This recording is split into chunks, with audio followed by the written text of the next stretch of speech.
పిత పుత్ర పవిత్ర ఆత్మనామమున ఆమెన్. క్రీస్తునాథుని యందు ప్రియమైనటువంటి సహోదరి సహోదరులారా, ఏప్రిల్ 21వ తేదీన పోప్ ఫ్రాన్సిస్ గారు మరణించినటువంటి సంగతి మనకు తెలిసిందే. అయితే పోప్ గారి యొక్క స్థాయి ఎలాంటిది, ఆయన ఎంత గొప్ప స్థాయిని ప్రపంచంలో సాధించారు, అది వ్యక్తిగతంగా ఆయన సాధించింది కాదు, బదులుగా యేసుక్రీస్తు ఆ పోప్ అనేటువంటి పదవికి ఇచ్చినటువంటి స్థాయి ఎలాంటిది అనేది మనం గమనించాలంటే ఈరోజు మనకు ఒక గొప్ప సాక్ష్యం కనిపించబోతుంది. దీన్ని నేను మీకు ఇప్పుడు ఆధారాలతో సహా చూపిస్తాను. ఒక్క విషయం మాత్రం సుస్పష్టం, మరణంలో కూడా యేసుక్రీస్తుని 100% ప్రపంచవ్యాప్తంగా ప్రకటించగలిగేటువంటి శక్తి ఈ ప్రపంచంలో ఒక్క పోప్ అనేటువంటి స్థానానికి మాత్రమే ఉంది. పోప్ ఫ్రాన్సిస్ అని కాదు, పోప్ బెనెడిక్ట్ అని కాదు, ఆ స్థానంలో ఎవరుంటే వాళ్ళకి అది కనిపిస్తూ ఉంది. అది మన ఒక ప్రపంచంలో దాన్ని మనం చూస్తూ ఉన్నాం. ఈరోజు పోప్ ఫ్రాన్సిస్ గారు ఉండొచ్చు, రేపు భవిష్యత్తులో వచ్చేటువంటి పోప్ ఇంకొక రోజు మరణించవచ్చు. అక్కడ ఉన్నటువంటి వ్యక్తులకు అతీతంగా ఆ స్థానాన్ని దేవుడు ఎంతగా లేవనెత్తాడు అని అంటే, మీకు ఒక్కసారి మనం ఎవిడెన్స్ గమనిద్దాము. పోప్ ఫ్రాన్సిస్ గారు మరణించినప్పుడు మనందరికీ తెలుసు, ఏకంగా దేశాల యొక్క అధినేతలు ఆయన దగ్గరికి వచ్చారు. అటు మన ఇండియన్ ప్రెసిడెంట్ ద్రౌపది ముర్ము గారు కావచ్చు, డొనాల్డ్ ట్రంప్ కావచ్చు, యూకే ఆ దేశాలకు సంబంధించినటువంటి ప్రెసిడెంట్స్, ఇటువైపు లాటిన్ అమెరికా దేశాలకు సంబంధించినటువంటి ప్రెసిడెంట్స్, ఇలా అనేక మంది పోప్ గారి దగ్గరికి వచ్చారు.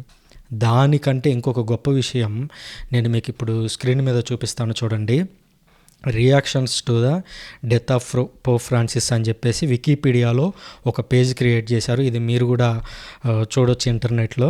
సో పోప్ ఫ్రాన్సిస్ గారు మరణించినటువంటి వివరాలను ఇక్కడ ఫస్ట్లో వివరించారు. ఆ తదనంతరం పోప్ గారి యొక్క మరణం గురించి ఎవరెవరు స్పందించారో చూడండి.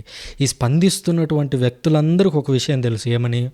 పోప్ గారు అనంటే యేసుక్రీస్తుకి సేవకుడు, యేసుక్రీస్తు యొక్క సువార్తను ప్రపంచంలోకి తీసుకొని వెళ్ళేటువంటి వ్యక్తి అనేటువంటి విషయం ఈ దేశాధినేతలందరికీ తెలుసు. పోప్ ఫ్రాన్సిస్ గురించి స్పందిస్తున్నారు అని అంటే ఇండైరెక్ట్గా వాళ్ళు స్పందిస్తున్నది యేసుక్రీస్తు గురించి అని అందరికీ తెలుసు. ఇప్పుడు గమనిద్దాం ఒకసారి. ఇక్కడ చూడండి, ఇది వికీపీడియా పేజీ. వికీపీడియా పేజ్లో పోప్ ఫ్రాన్సిస్ గారు మరణించినప్పుడు వచ్చినటువంటి రియాక్షన్స్ మనకు కనిపిస్తున్నాయి. ఇందులో మొదటగా గమనిద్దాము, నేషనల్ లీడర్స్ అండ్ గవర్నమెంట్స్ చూసినట్లయితే ఎవరెవరు ప్రపంచవ్యాప్తంగా ఎవరెవరు స్పందించారు అనేది ఒక్కసారి పరిశీలించండి. ఇక్కడ ఆఫ్రికా ఖండం నుంచి తీసుకుందాం. ఆఫ్రికాలో అల్జీరియా, అంగోలా, బెనిన్ అంట, ఈ దేశం పేరు కూడా నేను ఎప్పుడు వినలేదు, బుర్కినా ఫాసో, ఈ దేశాలన్నీ చూడండి, మీరే జస్ట్ షేర్ చేస్తున్నాను. వీళ్ళందరూ రెస్పాండ్ అయ్యారు. ఇక్కడ ఇదేదో దేశం పేరు జిబోటి అంట, దీన్ని ఎప్పుడు నేను వినలేదు. దీని యొక్క ప్రెసిడెంట్ ఇస్మాయిల్ ఒమర్ కూడా రాశారనంట. చూడండి, ఇక్కడ మొత్తం పోప్ ఫ్రాన్సిస్ గారి గురించి ఇక్కడ రాశారు. సో ఇండైరెక్ట్గా వీళ్ళందరూ అక్నాలెడ్జ్ చేస్తున్నది యేసుక్రీస్తు గురించే. ఇక్కడ పోప్ ఫ్రాన్సిస్ గారి యొక్క శాంతి, జస్టిస్, హ్యుమానిజం అని వీళ్ళందరూ రాశారు. కానీ ఇవన్నీ ఎక్కడి నుంచి నేర్చుకున్నారు పోప్ ఫ్రాన్సిస్ అంటే? యేసుక్రీస్తే అని మనకు తెలుసు. కనుక ఇదిగోండి, ఇక్కడ ఈ ఈజిప్టులోనే మన యొక్క అసలు చరిత్ర ప్రారంభమైంది. మన యొక్క పాత నిబంధన పెద్దలు, 12 మంది పెద్దలు చరిత్ర మొదలైంది ఇక్కడే. ఆయన రాశారు చూడండి, ఏమని? Pope Francis was the voice of piece, love and compassion. So యేసుక్రీస్తు యొక్క లక్షణాలు ఇవన్నీ. పోప్ ఫ్రాన్సిస్ గురించి స్పందిస్తున్నారంటే ఇండైరెక్ట్గా యేసుక్రీస్తును పొగుడుతున్నారు వీళ్ళందరూ.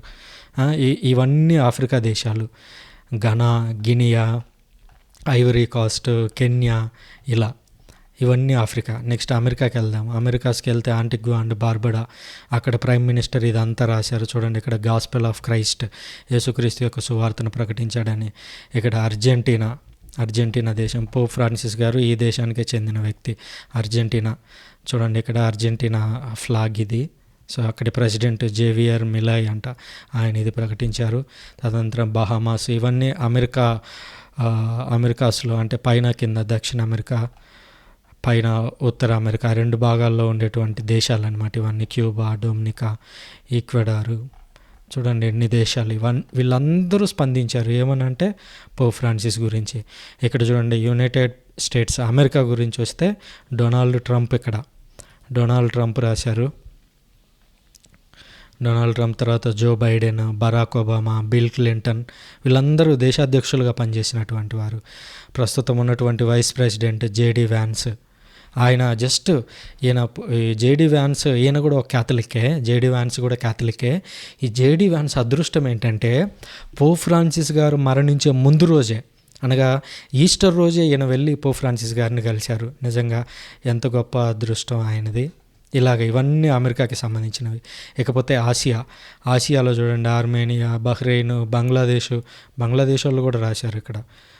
బంగ్లాదేశ్, రిపబ్లిక్ ఆఫ్ చైనా, ఇది చూడండి, చైనా వాళ్ళు కూడా స్పందించారు. ఆఖరికి ప్రెసిడెంట్ లా చెంగ్ తే, ఇదేదో రిపబ్లిక్ ఆఫ్ చైనా, ఇది ఒరిజినల్ చైనా కాదు, ఇది పీపుల్స్ రిపబ్లిక్ ఆఫ్ చైనా, ఇది original China. Ministry of foreign affairs స్పందించారు దీని మీద, పోప్ ఫ్రాన్సిస్ డెత్. తదనంతరం సైప్రస్, జార్జియా, ఇక్కడ ఇండియా ప్రైమ్ మినిస్టర్, మన ఇండియా ప్రధానమంత్రి 3 రోజుల పాటు అఫీషియల్గా మార్నింగ్ డేస్ ప్రకటించారు. చాలా దేశాల్లో ఒక రోజే ప్రకటించారు, కానీ మన భారతదేశంలో ఏకంగా 3 రోజులు నరేంద్ర మోడీ ప్రభుత్వం ఈ విధంగా స్పందించింది. తదనంతరం ఇండోనేషియా, ఇక్కడ మీరు చూడొచ్చు, ఇరాక్, ఇజ్రాయెల్ ప్రెసిడెంట్ స్పందించారు. తదనంతరం జపాను, జోర్డాను, కజకిస్తాను, కువైట్, లెబనాను, మలేషియా, మంగోలియా, ఇంకా ఎత్తుక్కుంటూ వెళ్ళటమే ఎన్ని దేశాలు చూడండి, ఇవన్నీ స్పందించినాయి. వీళ్ళందరూ ఇండైరెక్ట్గా అక్నాలెడ్జ్ చేస్తున్నది యేసుక్రీస్తునే. తదనంతరం ఈ యూరోప్లో అనేక దేశాలు ఉన్నాయి. అక్కడ చిన్న స్థలమే ఉంటుంది కానీ ఏకంగా 30-40 దేశాలు కనపడతాయి అక్కడ. మన రాష్ట్రం అంత ఉంటాయి ఒక్కొక్కటి. Denmark, Estonia, Finland, France, Germany, Greece, Hungary, Ireland, Italy, Kosovo. చూడండి, ఇది పోప్ స్థాయి. కొంతమంది తెలియకుండా అడ్డదిడ్డంగా వాగుతూ ఉంటారు. మీ పోప్ ఎంత, మీ పోపుకి పోయి సమాధానం చెప్తాం, మీ పోపుని రమ్మను, ఇట్లాంటి అడ్డదిడ్డమైన కూతలు కూస్తుంటారు కొంతమంది. వాళ్ళందరికీ సాక్ష్యం ఇది చూడాలి. వాడు చచ్చినప్పుడు పక్కింటోడు కూడా పోడు. అలాంటిది పోప్ ఫ్రాన్సిస్ గారు మరణిస్తే దేశాధినేతలు, దేశాలే స్పందించాయి. దేవుడు పోప్ స్థానానికి ఇచ్చినటువంటి గొప్పదనం ఇది. పోప్ ఫ్రాన్సిస్ గొప్పదనం కాదు. పోప్ ఫ్రాన్సిస్ ఏముంది, పోప్ ఫ్రాన్సిస్ స్థానంలో ఎల్లయ్యని తీసుకొచ్చి పెట్టినా, పోప్ ఫ్రాన్సిస్ స్థానంలో పుల్లయ్యని తీసుకొచ్చి పెట్టినా కూడా ఇదే రకంగా గౌరవిస్తారు. ఎందుకంటే యేసుక్రీస్తు ఏర్పాటు చేసిన స్థానం అది. నెక్స్ట్ ఓషియానియా, ఇవి సముద్రాల్లో, మహాసముద్రాల్లో ఉండే ఖండాలు లాంటివి లేదా ద్వీపాలు లాంటివి అనమాట. ఆస్ట్రేలియా, ఫిజీ, ఈ న్యూజిలాండ్, సోలమోన్ ఐలాండ్స్, ఇక్కడ వీళ్ళందరూ స్పందిస్తున్నారు ఏకంగా చర్చ్ రిలేటెడ్. తర్వాత ఇక్కడ చూడండి, ఇంటర్నేషనల్ ఆర్గనైజేషన్స్, ఇవన్నీ రకరకాల యూరోపియన్ యూనియన్, ఇక్కడ ఫిఫా వరల్డ్ కప్కి సంబంధించింది, ఇంటర్నేషనల్ ఒలింపిక్స్ కమిటీ వాళ్ళు స్పందించారు, నాటో ఇది సెక్యూరిటీకి సంబంధించింది వాళ్ళు స్పందించారు, యునైటెడ్ నేషన్స్ ఐక్యరాజ్య సమితి సెక్రటరీ జనరల్ స్పందించాడు, ఆంటోనియో గుటెరస్ స్పందించాడు. ఇకపోతే ఇది చూడండి, ఇది ఇంకా ఆసక్తికరం, రిలీజియస్ లీడర్స్ స్పందించారు. రిలీజియస్ లీడర్స్లో ప్రత్యేకించి ఫస్ట్ నుంచి వెళ్దాము. క్రిస్టియన్లో ప్రత్యేకించి క్యాథలిక్ అంటే మనకు తెలిసిందే, క్యాథలిక్ కాన్ఫరెన్సెస్ ఉంటాయి ప్రతి దేశానికి. క్యాథలిక్లు స్పందించడం పెద్ద విషయం కాదు. సో నెక్స్ట్కి వెళ్దాం. అదర్ డినామినేషన్స్కి వెళ్తే ప్రొటెస్టెంట్ డినామినేషన్స్, ఇవన్నీ కొన్ని ఆర్థడాక్స్ కూడా ఉంటాయి. ఇది కాప్టిక్ ఆర్థడాక్స్ చర్చ్, దాని హెడ్ని పోప్ తవాడ్రోస్ అని పిలుస్తారంట, ఈయన స్పందించాడు. Next archbishop of York, ఇదేంటి church of England, Protestant church, దాని యొక్క ప్రతినిధి ఈయన స్పందించాడు. నెక్స్ట్ ఎపిస్కోపల్ చర్చ్, ఇవన్నీ కూడా బిషప్ స్థాయిలో అధికారం కలిగినటువంటి చర్చిలు. మనలాగా ఇండియాలో రాత్రికి రాత్రి గుడి చేసేటువంటి సంఘాలు కాదు, ఇవన్నీ కూడా బిషప్ లాగా అధికారాలు ఉంటాయి. ప్రొటెస్టెంట్ సంఘాల్లో కూడా మెయిన్ లైన్ చర్చెస్ అని చెప్పొచ్చు. ఇలాగా మన దేశాల్లో చేసినట్లుగా కొంతమంది లాగా చిల్లర వేషాలు వేయరు వీళ్ళు. సో ఎపిస్కోపల్ చర్చ్ వాళ్ళు స్పందించారు. నెక్స్ట్ ఎక్యుమెనికల్ ప్యాట్రియార్క్ ఆఫ్ కాన్స్టాంటినోపిల్, ఇది ఒక ఈస్టర్న్ ఆర్థడాక్స్ చర్చ్, వాళ్ళు స్పందించారు. నెక్స్ట్ రష్యన్ ఆర్థడాక్స్ చర్చ్, వీళ్ళు కూడా స్పందించాడు. ప్యాట్రియార్కేనా క్రిల్, ఈయనని పోప్ ఫ్రాన్సిస్ ఎంత ముందు గతంలో కలిశాడు కూడా, సో ఈయన స్పందించాడు. Church of Jesus Christ later day saints అంటే వీళ్ళు మార్మాన్స్, వీళ్ళు ఎందుకు స్పందించారో. ఓకే, మార్మాన్స్ గురించి బోధలు విభిన్నంగా ఉంటాయి, బట్ అట్లీస్ట్ మనిషి మరణించాడు కాబట్టి వీళ్ళు స్పందించారు. తర్వాత ఇవాంజలికల్ చర్చ్ వాళ్ళు స్పందించారు. ఆ తదనంతరం లూథరన్ చర్చ్ స్పందించారు. వరల్డ్ కౌన్సిల్ ఆఫ్ చర్చెస్ వీళ్ళు స్పందించారు. ఇదేదో మాంటెగ్రిన్ ఆర్థడాక్స్ చర్చ్ అంట. Next orthodox church of Ukraine, Georgian orthodox church, Methodist church స్పందించారు. ఇది అసలు ఆసక్తికర విషయం. జుడాయిజంలో చూడండి, అనగా యూదుల్లో వరల్డ్ జూవిష్ కాంగ్రెస్ ఉంది. ప్రపంచ దేశాల్లో ఉన్నటువంటి అందరు జూవిష్లు కలుపుకొని చేసేది ఇది. అక్కడ దాని ప్రెసిడెంట్ స్పందించాడు. నెక్స్ట్ ఇది యూరోపియన్లో ఉండేటువంటి రబ్బీలు, వాళ్ళ యొక్క ప్రతినిధి స్పందించాడు. జూవిష్ ఫెడరేషన్ ఆఫ్ నార్త్ అమెరికాలో ఉన్నటువంటి యూదులు, అమెరికా ఖండంలో ఉన్నటువంటి యూదులు, లాటిన్ అమెరికన్ యూదులు, యూరోపియన్ యూదులు, నెక్స్ట్ యునైటెడ్ కింగ్డమ్ యూకేలో ఉన్నటువంటి యూదులు, next union of reform Judaism అంట, దాని యూదులు. ఇంకపోతే ఇది కూడా ఆసక్తి చూడండి, ఇస్లాం నుంచి ఏకంగా ఖలీఫా అంట. ఆయన సాధారణంగా ముస్లింలో అతిపెద్ద వ్యక్తిని ఖలీఫా అని పిలుస్తారు. మనకి పోప్ లాగా వాళ్ళకు ఖలీఫా అని ఉంటారు. ఆయన స్పందించారు. నెక్స్ట్ ఇమాం అంట ఆయన. ఇదేదో నిజారీ అనేటువంటి కమ్యూనిటీ. ముస్లింలో కూడా వివిధ శాఖలు లేదా వివిధ గుంపులు ఉన్నాయని చెప్పొచ్చు. వాళ్ళ నేతలు స్పందిస్తున్నారు. ఇది షియా ముస్లిం కమ్యూనిటీ. వీళ్ళు ప్యారిస్ యూకేలో ఉండేటువంటి వారు, వీళ్ళు స్పందిస్తున్నారు. ఇకపోతే ఇదేకంగా బుద్ధిస్టులు, దలైలామా కూడా రాశాడు. దలైలామా బౌద్ధుడిని పూజించేటువంటి వాళ్ళు, వీళ్ళు పోప్ ఫ్రాన్సిస్ గురించి రాస్తున్నారంటే ఇండైరెక్ట్గా యేసుక్రీస్తు గురించి. నెక్స్ట్ థాయిలాండ్లో ఉండేటువంటి బౌద్ధులు స్పందించారు. ఇది తైవాన్లో ఉండేటువంటి బౌద్ధులు స్పందించడం. ఆ తర్వాత హిందూయిజంలో నుంచి ప్రధానే స్పందించాడు. ప్లస్ వీళ్ళు president of universal society of Hinduism అని చెప్పేసి దాని యొక్క ప్రెసిడెంట్ స్పందించాడు. ఇక ఇండిజినస్ గ్రూప్స్ అంటే వివిధ రకాల గ్రూపులు, ఇవి మతాలకు సంబంధం లేని గ్రూపులు, మెంటిస్ నేషనల్ కౌన్సిల్ అంట, ఇదేంటో ఇవన్నీ డిఫరెంట్గా ఉన్నాయి, మీరు చదువుకోండి తర్వాత. ఆ తర్వాత ఇది గమనించండి, రాయల్ హౌజెస్ అంటే అక్కడక్కడ ఇంకా రాజులు లేదా రాజ కుటుంబాలు జీవిస్తున్నాయి, వాళ్ళు స్పందిస్తున్నారు. హౌస్ ఆఫ్ విటిల్బాష్, తర్వాత Brazilian imperial family, Croatian royal family, అక్కడ ఉన్నటువంటి రాజవంశీయులు వీళ్ళందరూ. కౌంట్ ఆఫ్ పారిస్,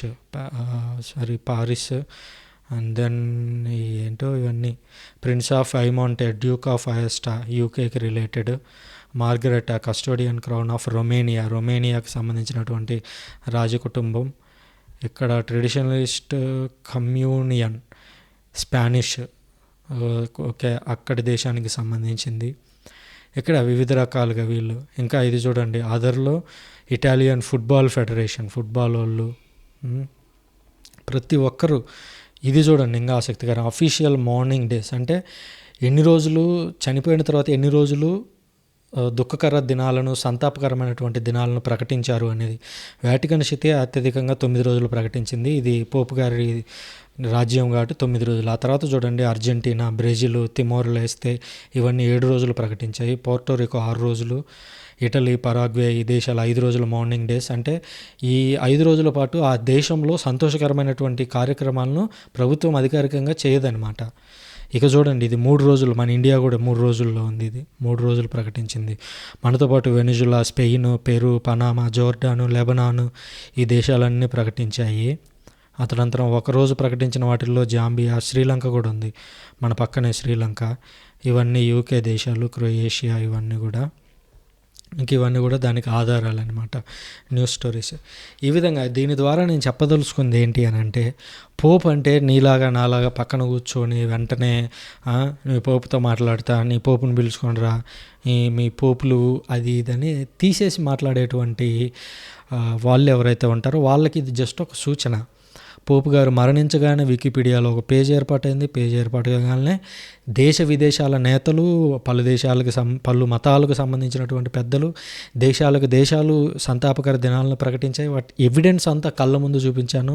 దాని ఎవిడెన్స్ చూడండి, ఇవి ఏవైతే ఉన్నాయి కింద న్యూస్, ఇవన్నీ కూడా దానికి ఆధారాలు. ఏదో జస్ట్ వికీపీడియాలో రాయడం కాదు, ప్రతి లైన్కి ఇక్కడ ఆధారం ఉంటుంది. ఇవన్నీ కూడా అక్కడ ఉండేటువంటి న్యూస్ పేపర్లలో లేదా ఆ దేశ అధికారికంగా మీడియా ప్రకటించేటువంటి వివరాలు అన్నమాట. ఇవన్నీ చూడండి ఎన్ని సోర్సెస్ పెట్టారంటే 324 సోర్సులు పెట్టారు. అంటే 324 పత్రికలు లేదా మీడియా సోర్సులు దాన్ని ధృవీకరిస్తున్నాయని దాని అర్థం, ఈ విషయాలని.